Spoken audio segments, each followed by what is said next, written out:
me add my welcome as well. I'm always very appreciative when people come and tune in on these to listen to what we have to say. Today's a pretty popular subject, virtualization. It touches all the areas in an enterprise today, the financial side of it, the ease of maintenance, the ongoing support. It's something that's very popular. And of course, we've been looking at the virtualization side for quite a while. So before we really talk directly about virtualization, I'm going to do a quick architecture overview or review for you, just so you understand what our core architecture is before we get to virtualization. Because we have a highly redundant architecture. You can deploy components with automatic failover and redundancy and geo-redundancy and all of that on its own. So we have two particular components, a system server, which is our centralized application. This is where the message store is and the administrative tools. And then we have a call server, which is sort of the workhorse that connects to the phone system, answers the call, does all the real work. When it takes a message, it moves it to the system server. And we can have multiple call servers for scalability, redundancy, consolidation of multiple sites, things along those lines. And we can have multiple system servers. No matter how many you have, there might be 1, 2, or 3. Only one of them is ever active. And then you can have 1 or 2 passive system servers. And our active system server real-time updates the passive system server. And that way we can have automatic failover, geo-redundancy, things along those sides.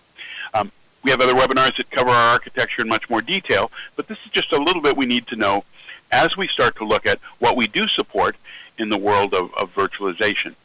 So we can have multiple control servers, multiple call servers, and within our own product, automatic failover and geo-redundancy. Now, we take that and then we move into the VMware world. And in the VMware world, we start kind of by talking about within VMware, every component that we have can be virtualized.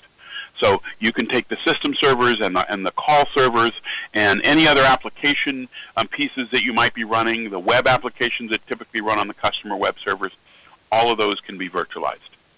There are a few things we need to talk about that make us a little different in a couple of areas. One is the call server that hooks to the phone system. In a modern phone system that has a SIP or an IP integration, the call server has no need for components or cards in it. But for some of the older phone systems, we actually need to put cards in a call server to connect to the older type of phone system. And if you do put cards into a call server, then you can't virtualize that call server. That's one of the design pieces of VMware, that you actually can't dedicate hardware components. So in a case where you really are intent upon virtualizing everything and you have an older PBX, you actually could put the call server in VMware and use an external box called a media gateway that takes the place of the cards. So we're able to pretty much do whatever anybody wants to do in the way of VMware. Now, as we look at kind of how we can do this, there's a number of ways that people can use our system within a VMware environment.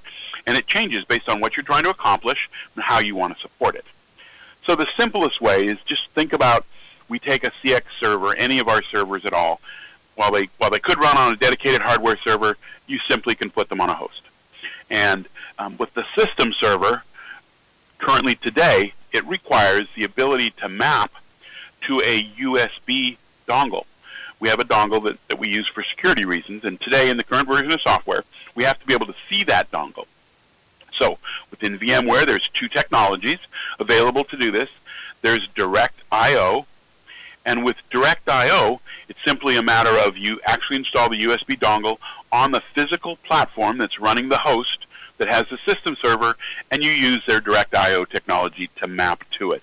So basically, this is one of the few pieces of hardware that can actually be dedicated to an individual host, which is the USB. And that's technology from VMware. So that's their own way of mapping a USB resource straight to the drive. And we support that, and that's probably the easiest way to do it with a system server.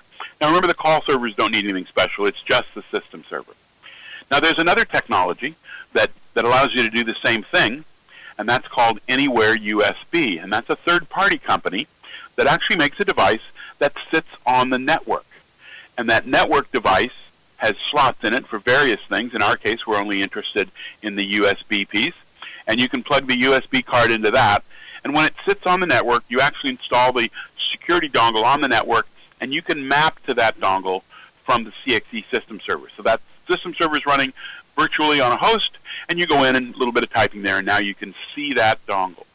Now that dongle is important when we boot our system. So when you turn on the system server and it goes through its routines of booting, at some point in time, it's going to say, okay, here's the features that this system is allowed to have, and they're all keyed to this hashtag number.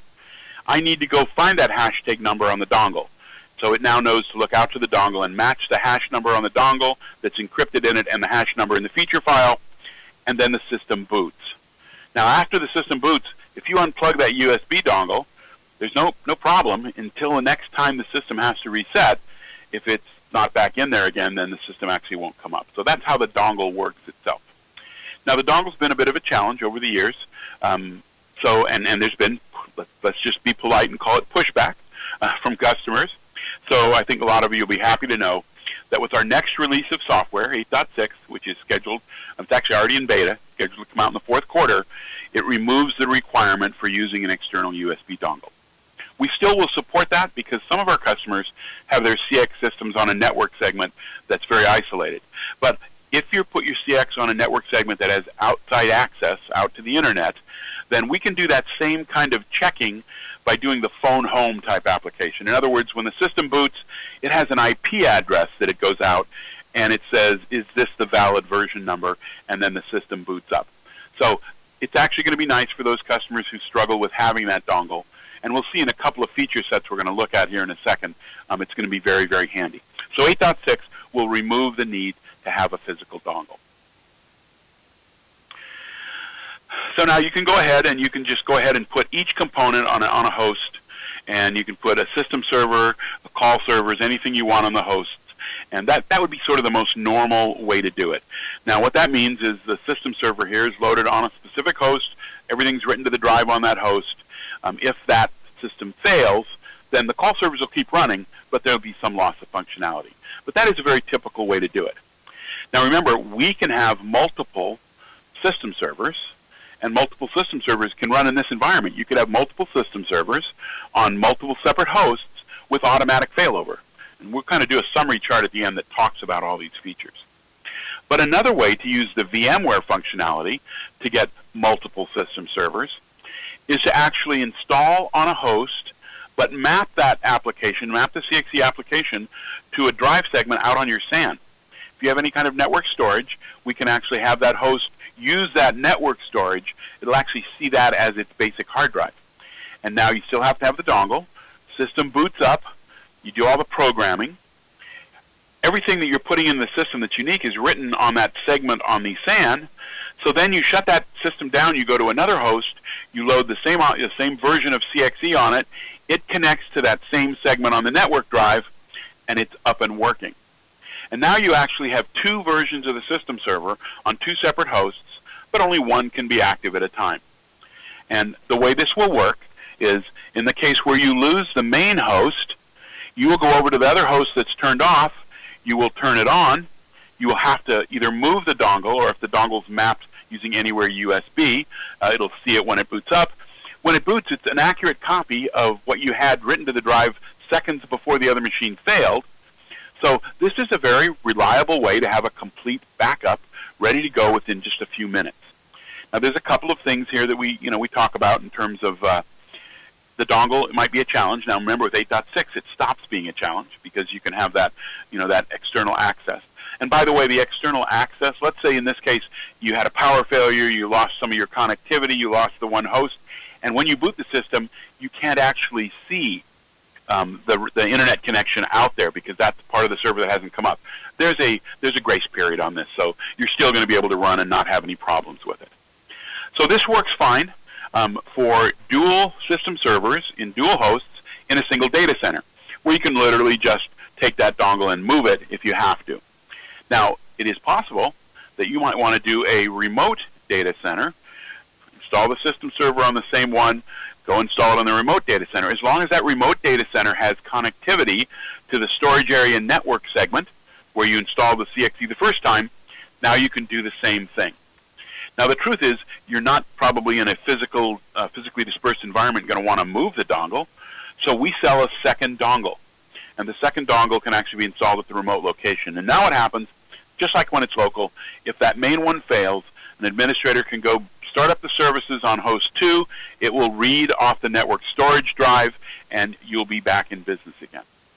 So while we offer multiple system servers with automatic failover, this is a way to do multiple system servers by just using the VMware kind of functionality. And we have a lot of people who've done this. We have actually a lot of people who have done every different version that we support. VMware, people all have their own opinions on how they want to do it, and we work really hard to make sure we can basically accomplish whatever they want to do. Now, at the point in time when you say, okay, I'm going to virtualize my CXE system, the next question that always comes up is, so what about the resources? What do I need?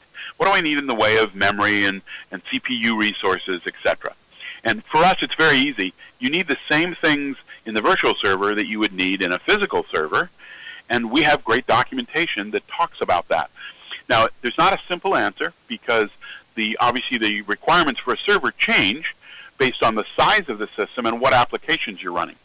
So within our documentation, we have some really nice charts and graphs that basically say at a certain size range for this functionality, running this operating system on the VM partition, here's kind of the class of server that you need. And then within that same document, there's a list of what those classes of server are. And if you look at these, server class A is the very simplest, and frankly, you couldn't go buy one of those today. It's so underpowered. But that's the minimum you'd need for a class A server. And then you move down the list, and the very largest of servers with the more complex apps in server class D, still not a monster workhorse, not something that's hard for you to program in. It's not a real resource hog. And this is basically how you would go about figuring out what resources you need. Now, there's one other discussion we like to have about resources that is something you need to be aware of when you start laying out your VMware environment. So let's say I have an application, a database application, and it's pretty good most of the time, but if, let's say, 2 or 3 people decided to run some sort of report that had to compile statistics at the same time, it would just start using up all kinds of resources on the system. And you've limited the CPU resources and the memory resources to keep that in check, but there's still the actual bus resource that's an issue. So what happens in that case, and everyone's experienced this, is the next person that opens up a different app that's running on that server gets the hourglass. And we all know about the hourglass. We don't like the hourglass, but it's, we're pretty comfortable with waiting a couple of seconds to get into the application we want. The problem when one of these applications is CXE, we can't play the hourglass.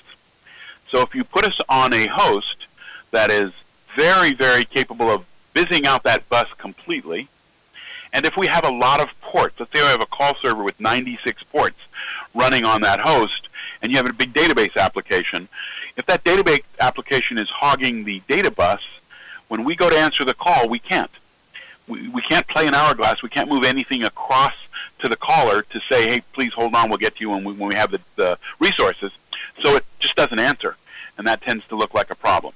So there is a little bit of diligence in laying out the architecture to make sure that whatever host we're on, either we reduce the number of ports we're putting on it, or we make sure that it's always going to have that data bus availability. If you think of 96 ports on a single physical server that is actually going to run 96 voice over IP calls across that data bus, that's a pretty big task. So it's pretty easy, if you're not careful, to overload a host from CallExpress's point of view. So everything we have, as I said, goes on there. The system servers, whether you have 1, 2, or 3, the call servers, once again with outline cards. We have a number of web applications. Web Phone Manager is our user web client.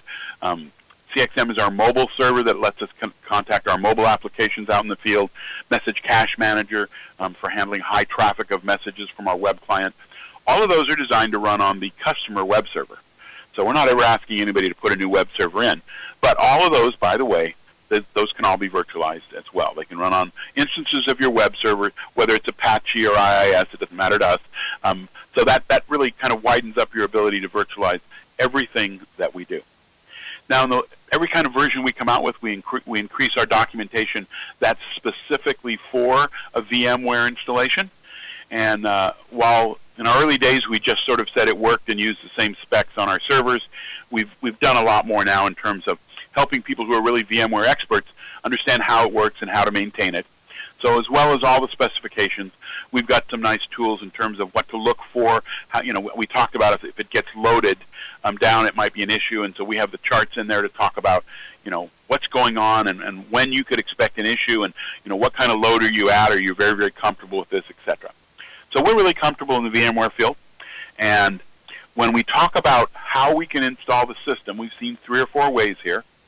I can just take a basic CXE system and put it in VMware. And if I do, just a single kind of server, a one-server call express system, I don't have any automatic failover. I have no need for manual intervention to do anything, and there's probably a little higher labor to deploy and maintain this than the VMware people are used to.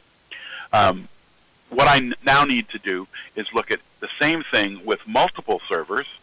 If I put in multiple system servers, I still get the auto failover, and then I can reduce the hardware if I've a little bit, but I still need physical hardware for everything. There's no manual intervention. I get automatic failover if a system server fails, if it's not in VMware. But from a data group's point of view, there's also a familiarity issue. Data guys are really comfortable with how to work. If everything in their enterprise is in VMware, I fully understand why they want CX to be there as well. And then, of course, I can put it into Neverfail with a single system server, and I can get everything. I can get auto failover, reduce the hardware, put it in the environment people are comfortable with, all of that. Now, the last thing we look at here, I've told you, over the years we've put more information in, and it's a much bigger slice of our business this year than just last year in terms of the number of systems virtualized in VMware. So within our research and development, we're working really hard on adding new features. So you will also find in version 8.6, coming out in the 4th quarter, full support for a couple of more features: vMotion, VMware High Availability, and VMware Fault Tolerance. So when those are fully supported, there'll be another column on that chart we just looked at where basically you can get everything from within a VMware environment without using multiple system servers. You'll be able to get that same automatic failover and all of that from just the pure VMware features. So questions? Okay, great. Thanks, Neil. Okay, so if you have a question to type in, we do have a few queued up here. If you're looking for the question pane, you may have it minimized, so look for that orange arrow in the upper right corner, and you'll find where you can type in your question once you expand that window. Neil, the first question, is there a required response time for the system server on a remote SAN? Yeah, so basically, regardless of how we separate system servers, we're looking for the same rough kind of responses that you'd find for a voice over IP network. So 100, 120 seconds one way is what we're looking for. Now, the system servers are a little more tolerant because when they're moving that information around, there's no real-time need for it. In other words, there's not somebody waiting to get that. The information that goes between those servers is strictly for synchronization. So we have a little more flexibility, but you can get into a situation where the delays are long enough that the synchronization software is going to start throwing some errors up. I have to say, in most of today's networks, we have not really had problems. There is a physical distance limitation. People forget, that even the speed of light, even electrons, they have some distance limitations. So if you had your data center in San Francisco and your backup data center in London, I'd be a little concerned with you being able to get the kind of, you can get bandwidth, but whether you can get the speed you need to make that work. But certainly in any decent network in the United States, spread anywhere in the United States, you should be fine. Okay, thanks. Next question, do we support Microsoft Hyper-V? Hyper-V is interesting because if you'd have asked us this in a webinar last year, we'd have said no one's asked for it because they definitely lag behind in the market. But I will admit, in the last quarter, we've had more requests for Hyper-V support than we've had in the years before. So we're definitely looking at that. I know it works. I'm actually running Hyper-V in my own lab to run some of the Call Express systems I have. It takes a little manipulation. But official support is something that requires all that testing. You've seen how much information we have on how we go into VMware. We need that same level of comfort for Hyper-V. Unfortunately, 8.6, as we saw, is just getting ready to come out the door. It's gone through feature lockdown because it's gone out to beta. That means we can't add anything more to it. So Hyper-V support won't be in 8.6, but I'd be very surprised if it isn't in the next version. Okay, great. Next question regarding the USB dongle. If the system fails over with Never Fail and the USB dongle is unreachable on the network using USB Anywhere, will the system fail over and function? No. If you're using a physical dongle, it has to see the dongle to come back up. Now, keep in mind with Never Fail, when you put in two system servers, you get two dongles. So, you know, there is a local dongle dedicated to that instance of the system server. So you do have an issue, whereas if you want to put that dongle on a USB adapter, then it will require the network. But if you have two dongles for two system servers, I would suggest just putting them in with direct I/O, because that way, if that system server comes up, that physical dongle is plugged into that same server, so you should always be able to see it. Neil, do you want to wrap us up? Yeah, I always like to thank people for coming. It's really difficult in today's world to stay on top of all the things within your enterprise, and everybody I know is hammering you for time, for conference calls and webinars and all of these kind of pieces of information dump that we do, and so I'm always appreciative when you come to ours. And if you find this information helpful, you should let us know. What else would you like to hear? What other topics are we not covering where our product fits in your enterprise and you want to know about our features or how we connect or things along those lines? So I'd like to thank everybody for coming. Okay, thanks again, everyone, and have a great day.